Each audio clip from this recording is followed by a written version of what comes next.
El Rincón del Pesca. The Fishing Corner.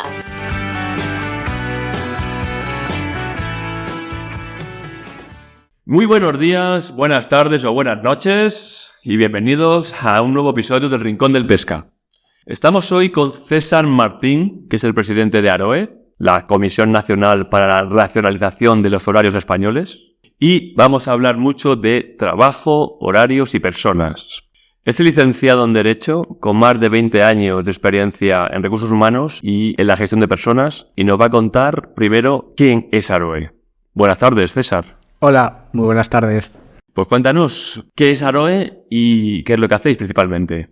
Pues AROE es una entidad sin ánimo de lucro y declarada de utilidad pública que nace en el año 2003 y que fundamentalmente tiene dos objetivos. El primero, mejorar la productividad en España y en segundo lugar, mejorar la calidad de vida de la ciudadanía. Y todo ello desde el punto de vista de la racionalización de los horarios.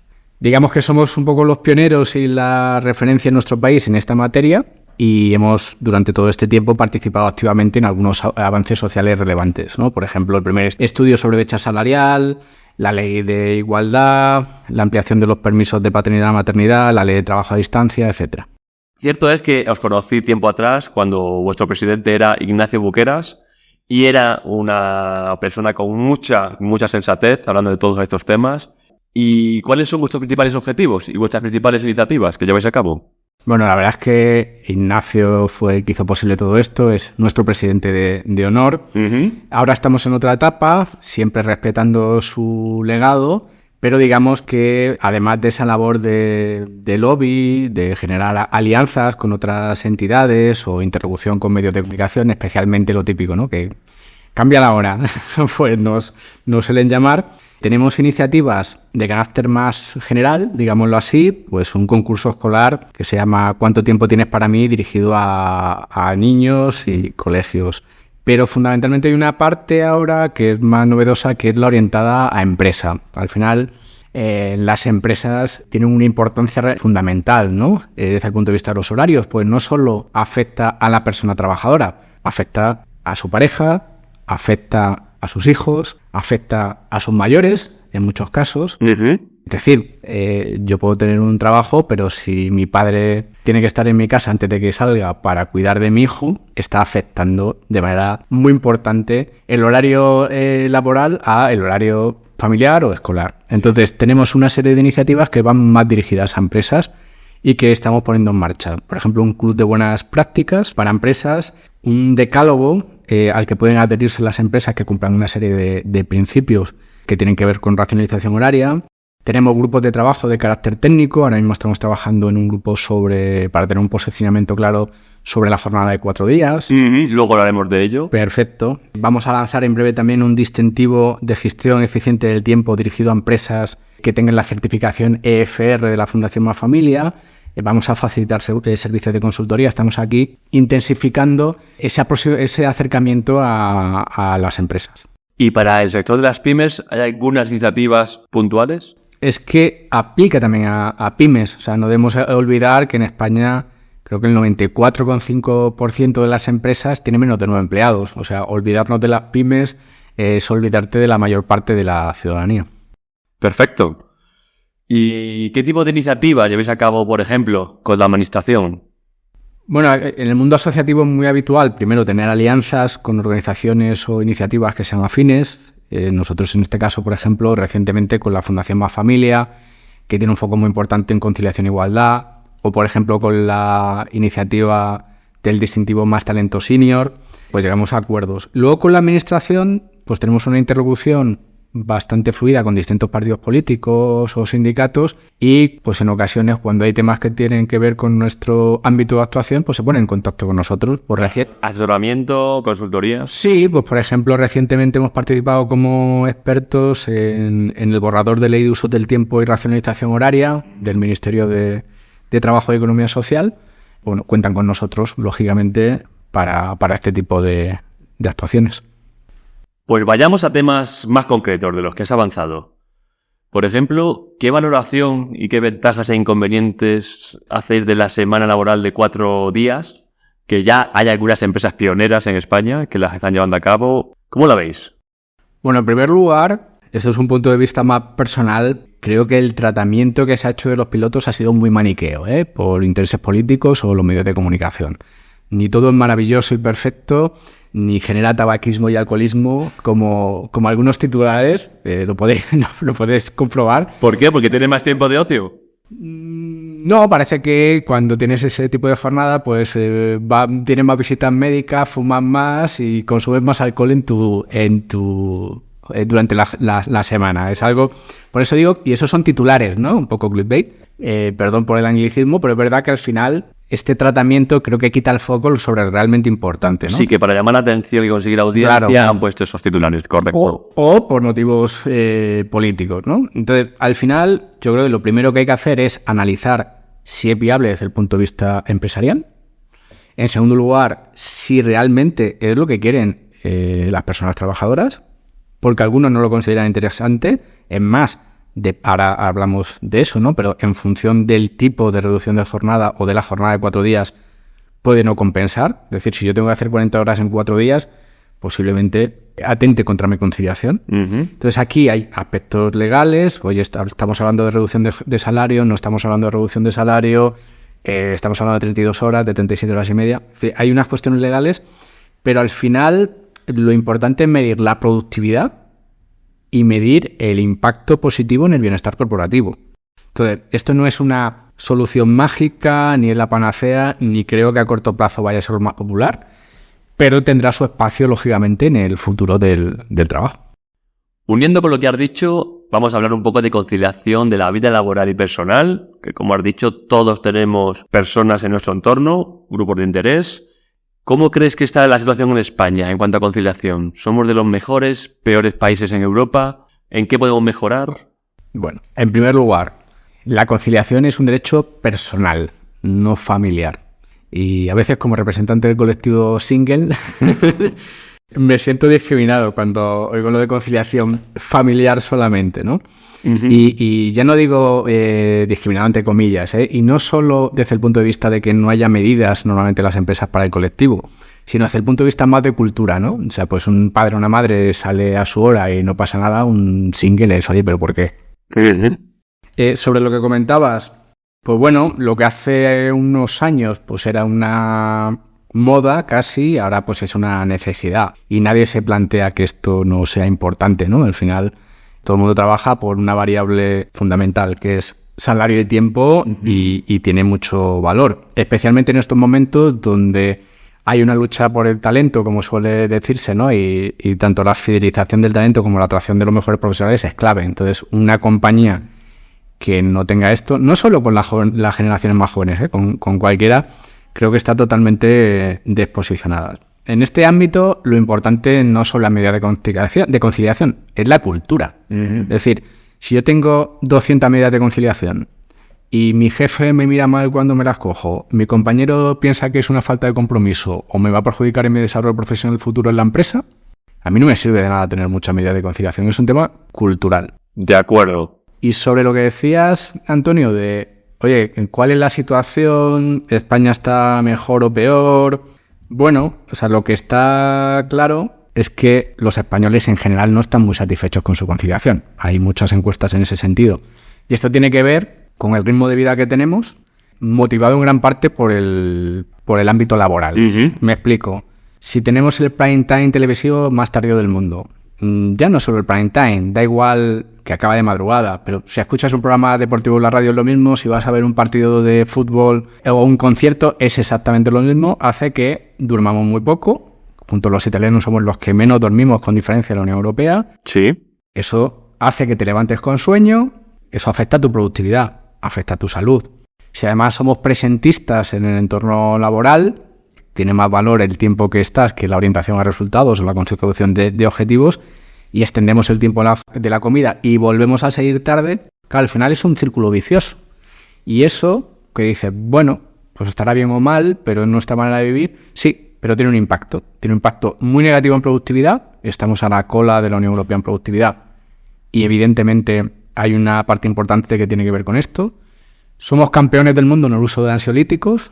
¿Por qué? no solo por esto, lógicamente, pero el ritmo de vida que llevamos no ayuda. Si hablas de tasa de natalidad, de separaciones, divorcios, si tú no tienes tiempo para pasarlo con tu pareja, difícilmente. También con los hijos, si tú no pasas tiempo de calidad con tus hijos, pues no nos puede extrañar que estemos como el segundo país con la tasa de abandono escolar más alto de Europa. Entonces, si tú le vas sumando eso, le sumas los accidentes laborales, el impacto que tiene en la salud, te das cuenta de que no solo los españoles no están satisfechos, no solo las empresas no son productivas, sino que parece que no es importante en ocasiones, ¿no? Que no se es consciente del impacto tan negativo que tiene. Que si seguimos así es porque no somos conscientes de la repercusión a largo plazo que tiene todo el estilo de vida que tenemos y la cultura que desarrollamos en el ámbito empresarial y cultural. Efectivamente, yo creo que aquí hay tres factores. Lo primero es sensibilizar a los ciudadanos, ¿no? A la ciudadanía, de la importancia y las consecuencias que tienen. Segundo, pues tratar de cambiar un poco el modelo de relaciones laborales. Posiblemente haya que actualizar el Estatuto de los Trabajadores en mucho sentido. Y por último, yo creo que lo ideal sería que hubiese un pacto de Estado en esta materia donde todos los agentes sociales regulasen este ámbito, que es clave y que no dependa de quién gobierna o de una ley concreta, sino que sea algo estable porque tiene una importancia fundamental en la vida de todos nosotros. Por ejemplo, has hablado de los horarios, las horas que hacemos en España ciertas cosas. Cada 6 meses tenemos un debate nacional del cambio de hora que hay a finales de octubre y a finales de marzo. ¿Estés a favor de eliminar el cambio horario y dejar uno de los dos? Nosotros estamos, como bien dices, a favor de la supresión del cambio de hora estacional y de implantar de manera permanente el horario de octubre. Que sería el más beneficioso. Sí, mal llamado horario de invierno. De acuerdo. Al final, cuando hablas de invierno, verano, al final condicionas, ¿no? a la opinión pública, porque verano parece que evoca buen tiempo, vacaciones, cuando al final parece que demonizas las horas de oscuridad, que son las que sirven para descansar, y vinculas las horas de luz solo al ocio, no a la productividad, ¿no? Entonces, nosotros preferimos hablar de horario de octubre y horario de marzo. Consideramos que el de octubre, aunque sea menos popular, y eso lo sabemos, creemos, no solo nosotros, hay un consenso médico en absoluto que afirma que es el más beneficioso para la salud, para la productividad laboral, para el rendimiento escolar, previene enfermedades, promueve un ritmo biológico mucho más saludable, además permite anticipar las horas de sueño y de alimentación. Es cierto que la Unión Europea, de hecho en su día la Comisión Europea hizo una consulta pública donde el 84% de los europeos, el 93% de los españoles se manifestó a favor de la supresión del cambio de hora estacional. Yo también. El Parlamento Europeo, me alegro mucho, Antonio, pero el Parlamento Europeo, que tenía que llevarlo a cabo en 2019, no sé si por el Brexit, luego por la pandemia, por lo que sea, pero se ha quedado en un limbo. En el BOE, aquí en España, aparece reflejado el cambio de hora hasta 2026, pero si la Unión Europea decide antes suprimirlo, como ha decidido Estados Unidos el año pasado, todavía no lo ha implantado, pero ya ha decidido hacerlo, se podría anticipar la medida. En ese caso, aunque la mayoría de la opinión pública en España está a favor del mal horario llamado de verano, cada Estado miembro debería decidir si prefiere un horario u otro. Lo razonable sería que hubiese cierto consenso en este sentido entre los distintos países. Además, en España tenemos un problema añadido, que no tenemos el uso horario que nos corresponde. Entonces, a nosotros nos corresponde el horario del meridiano de Greenwich, pero en la práctica tenemos la misma hora que Cracovia. Sí. Era una medida, una disposición transitoria del año 1940 de equiparar nuestra hora con la de Alemania, que iba a ser temporal y no ha sido temporal. Entonces, en nuestro caso, es especialmente sangrante. Otro aspecto importante que fue casi un descubrimiento para muchos españoles fue el del teletrabajo. Llegó a España con la pandemia, casi de una manera forzada. Algunas empresas daban la opción de 1, quizás 2 días, algunas más tecnológicas, quizá algún día más. Y allí, de forma obligada, nos vimos obligados a teletrabajar, el cual, esta medida para algunas empresas ha sido revocada, algunas están volviendo al trabajo presencial 100%. ¿Cuál es la situación actual del teletrabajo en España, si tenéis algún dato? ¿Y qué valoración hacéis? Vamos a ver, esto es más una opinión personal. Creo que en primer lugar hay que diferenciar entre el trabajo en remoto por motivos sanitarios y un programa de teletrabajo propiamente dicho. Uno era obligatorio, otro era voluntario. En uno tienes unas condiciones y unas reglas, en el otro tenías a tu hijo tirándote el pantalón y era a ver qué puedo hacer. O sea, creo que eso es importante. ¿Por qué? Porque cuando se escucha en los medios de comunicación habitualmente, pues, no sé qué empresa tecnológica estadounidense se une a la tendencia de eliminar el teletrabajo. No. O sea, no habían realizado ningún cambio desde la pandemia, con lo cual no es que dejen de tener teletrabajo, sino que están regulando la situación. Y normalmente no es a pasar a una situación con menos teletrabajo que antes de la pandemia. Entonces, el teletrabajo no está remitiendo, sino que cada vez tiene más aceptación en el mundo empresarial. Por otra parte, cuando se habla de España con respecto a la Unión Europea, siempre sale mal en el ranking. Pero también tenemos que tener en cuenta el tema de la cultura presentista, que hablábamos antes. Pero por otra parte, tenemos un tejido productivo con mucho impacto del sector turístico, del comercio, del ladrillo. Pues hombre, es un hándicap importante porque son profesiones donde tienes que estar de cara al público de manera presencial. Yo creo que al final la clave está un poco en lo que comentábamos antes con la jornada de 4 días. Primero, ¿la actividad de la empresa o el puesto de trabajo lo permiten? Sí, lo permiten. ¿El profesional lo quiere? Es clave que sea voluntario, pues no todo el mundo lo quiere. Ajá. Evidentemente hay una serie de beneficios teóricos, ¿no?, en materia de conciliación, de optimizar tiempo de desplazamiento. Hay también riesgos de aislamiento, de sedentarismo, de dificultad a la hora de cumplir el derecho a la desconexión. Es decir, no es ni todo horroroso ni todo bonito. De hecho, normalmente lo más razonable es tener, cuando tienes un programa de este tipo, un modelo híbrido. Sí. Pero creo que la clave está en adaptarlo a las distintas situaciones personales y laborales. Es decir, no obstante, creo que lo importante aquí es saber utilizarlo y adaptarlo. Me explico. Si tú tienes que realizar tareas de concentración, pues a lo mejor es preferible que las hagas en casa. Sí. Si tienes una labor, una función que es más de co-creación, por ejemplo, una reunión, ¿no?, de un proyecto que tiene una parte creativa, tiene más sentido hacerlo en presencial. Y luego hay una serie de elementos que por su naturaleza deberían ser presenciales. O sea, a mí no se me ocurriría democionar a una persona, despedirla, dar un feedback o una evaluación anual a través de una pantalla. Que creo que hay otra parte que es de sentido común. Aquí lo importante es, oye, que esto no es una medida de conciliación, que esto es una nueva forma de trabajar para muchos de nosotros. Y de nada sirve tener, pues esto es como la conciliación con las medidas y la cultura. Tiene que tener una cultura que lo soporte. Al final, si tú no tienes una cultura de confianza, no tienes un liderazgo adecuado, no has desarrollado competencias digitales, no mides la productividad y la satisfacción del empleado, pues el programa puede estar diseñado perfectamente, pero difícilmente va a ser exitoso. Otro tema que has hablado en tu exposición es sobre la falta de talento y la fidelización del talento. En España se habla mucho últimamente del edadismo y, sin embargo, hay otra postura que habla de la existencia de talento, sobre todo el senior, que a veces se ve desplazado en las empresas por personas más jóvenes.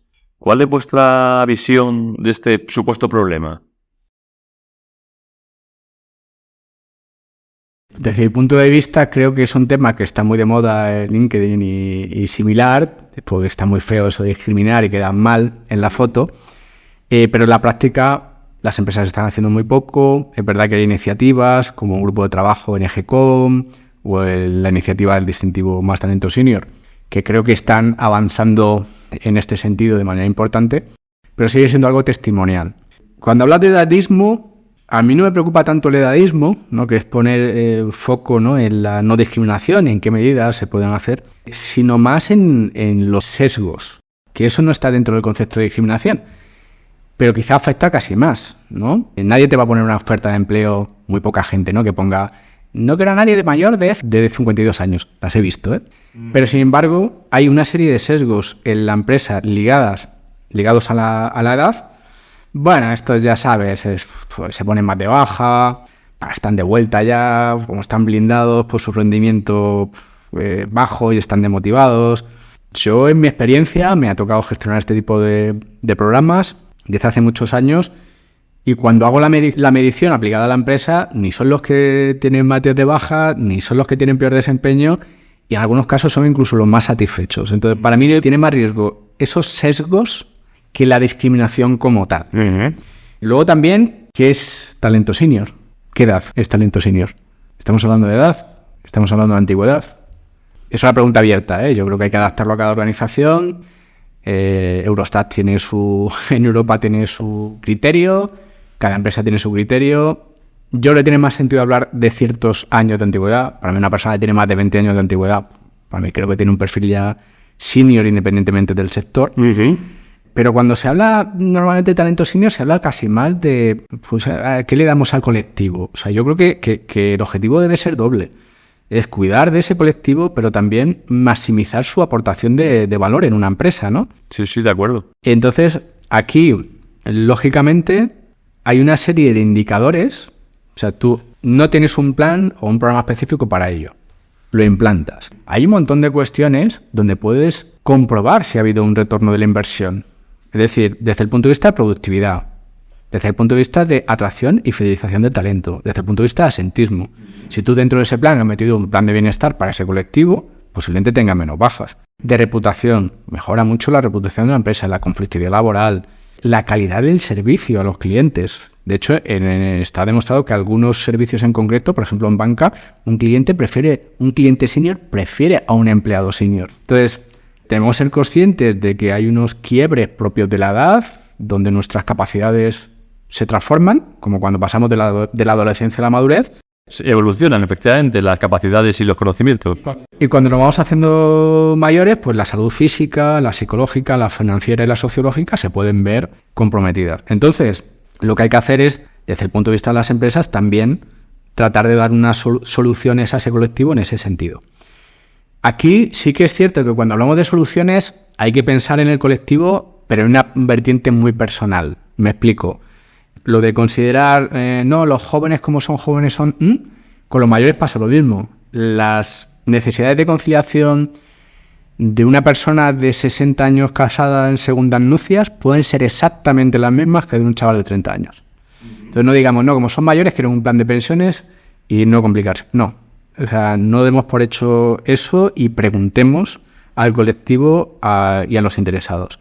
Y por último, yo diría que sería muy, muy interesante que se introduzcan cambios normativos en la materia. Igual que tenemos un plan de igualdad relacionado con la igualdad de género, se podría introducir perfectamente, pues esto también tiene que ver con la igualdad, algunos aspectos que tengan que ver con la gestión de la edad en las organizaciones. Y otro tema muy, muy hablado en España es la brecha salarial. ¿En qué situación estamos y existe o no existe realmente?